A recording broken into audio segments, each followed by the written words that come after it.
ನಾನು ತೊಂಡೆಕಾಯಿದು ಪಲ್ಯ ಮಾಡ್ತಾಯಿದ್ದೀನಿ ಇವತ್ತು. ಅದಕ್ಕೆ ಬೇಕಾಗುವಂಥ ವಸ್ತುಗಳು: ತೊಂಡೆಕಾಯಿನ ತಗೊಂಡಿದ್ದೀನಿ, ಅದನ್ನ ಈ ರೀತಿಯಾಗಿ ಹೆಚ್ಚಿಟ್ಕೊಂಡಿದ್ದೀನಿ. ಸಾಂಬಾರು ಈರುಳ್ಳಿ ತಗೊಂಡಿದ್ದೀನಿ, ಒಂದು ಸ್ವಲ್ಪ ಒಗ್ಗರಣೆ ಸೊಪ್ಪು, ಒಂದೆರಡು ಹಸಿಮೆಣಸು, ಕೊತ್ತಂಬರಿ ಸೊಪ್ಪು, ಸಾಸಿವೆ, ಗೋಡಂಬಿ ಆಪ್ಷನಲ್ಲು, ನಿಮಗೆ ಬೇಕಾದರೆ ಹಾಕ್ಕೋಬೋದು, ಬೇಡಾದರೆ ಬೇಡ. ತೆಂಗಿನ ತುರಿ, ಚಿಲ್ಲಿ ಫ್ಲೆಕ್ಸು, ಅರಿಶಿನ ಪೌಡರು, ಗರಂ ಮಸಾಲೆ, ಉಪ್ಪು, ಎಣ್ಣೆ. ಈಗ ಮಾಡೋ ವಿಧಾನ ನೋಡೋಣ. ನೋಡಿ, ಈಗ ಒಂದು ಪ್ಯಾನ್ನ ತಗೊಂಡಿದ್ದೀನಿ, ಸ್ಟವ್ ಆನ್ ಮಾಡಿದ್ದೀನಿ. ಸ್ವಲ್ಪ ಬಿಸಿ ಆಗಲಿ.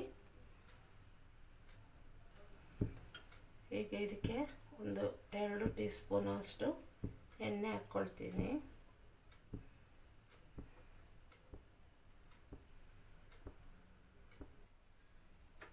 ಈಗ ಎಣ್ಣೆ ಬಿಸಿಯಾಗಿದೆ.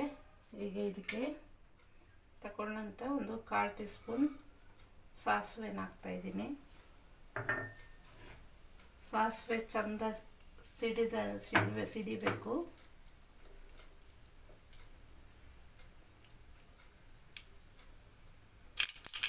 ಈಗ ಸಾಸಿವೆ ಸಿಡಿತಾ ಇದೆ. ಈಗ ಇದಕ್ಕೆ ತಗೊಂಡಂಥ 2 ಹಸಿಮೆಣಸಿನಕಾಯಿ, ಹಾಗೆ ತಗೊಂಡಂಥ ಸಾಂಬಾರು ಈರುಳ್ಳಿನ ಹಾಕಿ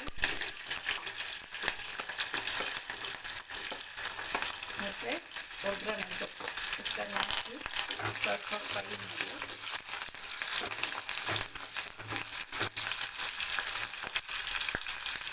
ಸಾಂಬಾರು ಈರುಳ್ಳಿ ಇಲ್ಲದಿದ್ದರೆ ಮಾಮೂಲಿ ಈರುಳ್ಳಿನೇ ಯೂಸ್ ಮಾಡ್ಬೋದು. ಈಗ ಸ್ವಲ್ಪ ಫ್ರೈ ಆಗಿದೆ. ಇದಕ್ಕೆ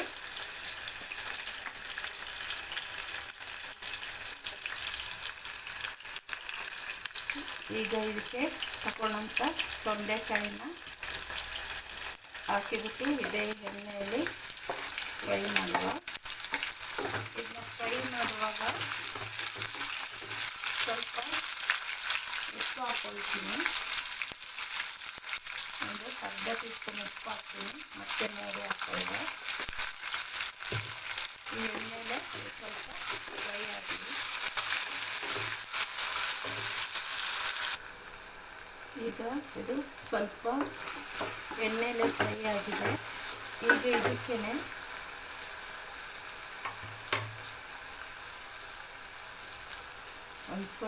ಒಂದು 1/2 ಟೀ ಸ್ಪೂನ್ ಗರಂ ಮಸಾಲೆ,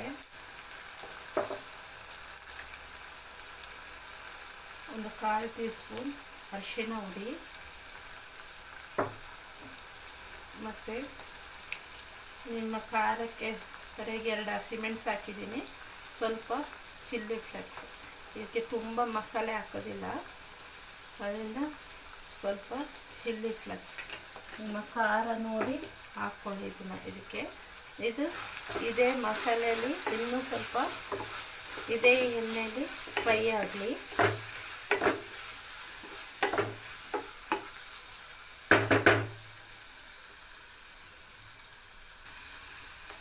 ಈಗ ಸ್ವಲ್ಪ ಹೊತ್ತು ಇದೇ ಎಣ್ಣೆಯಲ್ಲಿ ಈ ಮಸಾಲೆ ಜೊತೆ ಫ್ರೈ ಆಗಿದೆ. ಈಗ ಇದಕ್ಕೆ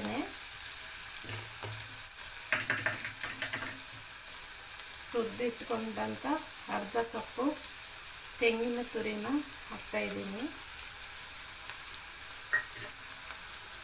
ಹಾಗೆ ಫಸ್ಟ್ ಹೇಳಿದ್ದು ಗೋಡಂಬಿ ನಿಮ್ಮ ಆಪ್ಷನಲ್ಲು, ಇದನ್ನ ಒಂದು ಸ್ವಲ್ಪ ಫ್ರೈ ಮಾಡಿಬಿಟ್ಟು ಇದನ್ನ ಹಾಕಿ.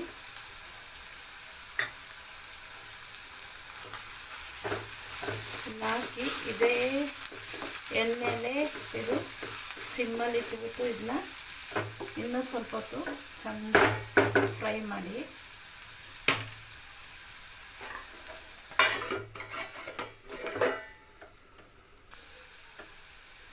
ಈಗ ಇದಕ್ಕೆ ಒಂದು 1/2 ಗ್ಲಾಸಷ್ಟು ನೀರನ್ನು ಹಾಕಿ ಸಿಮ್ಮಲ್ಲಿಟ್ಟು ಸ್ವಲ್ಪ ಹೊತ್ತು ಬೇಯಿಸಿ. ಇದನ್ನ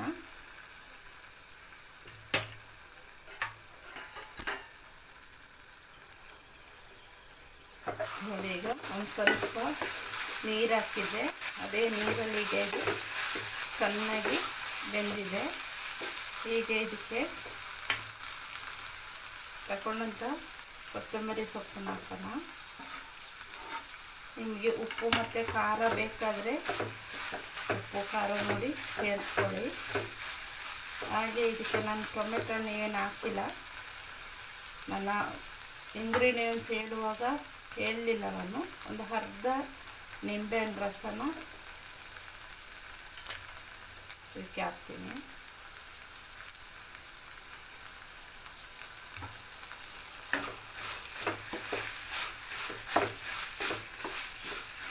ಈಗ ಇದು ರೆಡಿಯಾಗಿದೆ. ಈಗ ತೊಂಡೆಕಾಯಿ ಪಲ್ಯ ರೆಡಿಯಾಗಿದೆ. ನೀವು ಸಹ ಟ್ರೈ ಮಾಡಿ ನೋಡಿ. ಅನ್ನ ಸೈಡ್ ಡಿಶ್ಶಿಗೆ ಚೆನ್ನಾಗಿರ್ತದೆ, ಚಪಾತಿಗೆ ಸಹ ಚೆನ್ನಾಗಿರ್ತದೆ. ನೀವು ಸಹ ಟ್ರೈ ಮಾಡಿ ನೋಡಿ. ನನ್ನ ಚಾನಲ್ನ ಸಬ್ಸ್ಕ್ರೈಬ್ ಮಾಡಿದವರು ನನ್ನ ಚಾನಲ್ನ ಸಬ್ಸ್ಕ್ರೈಬ್ ಮಾಡಿ, ಲೈಕ್ ಮಾಡಿ, ಶೇರ್ ಮಾಡಿ. Thank you.